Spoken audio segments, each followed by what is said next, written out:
Sa pagkakataong ito? Sir, ginamit ko nga ang utak ko eh. Kaya ako siya inuli. Kung sa ginawa mong yan tatanggalin kita.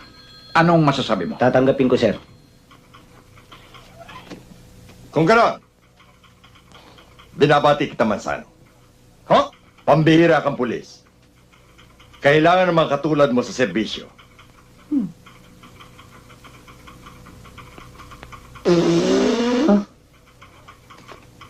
Pa, ang ibig mo sabihin, hindi mo parurusahan to? Gantimpala ang nararapat sa kanya. Ang matatapat sa tungkulin ay kailangan para sa kaunlaran.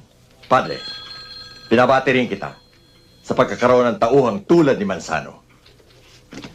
Congratulations, Cabo. Kabo ka na, Mansano. Siguro naman kung ang anak ko ang mahuli mo, hindi mo tutuloy.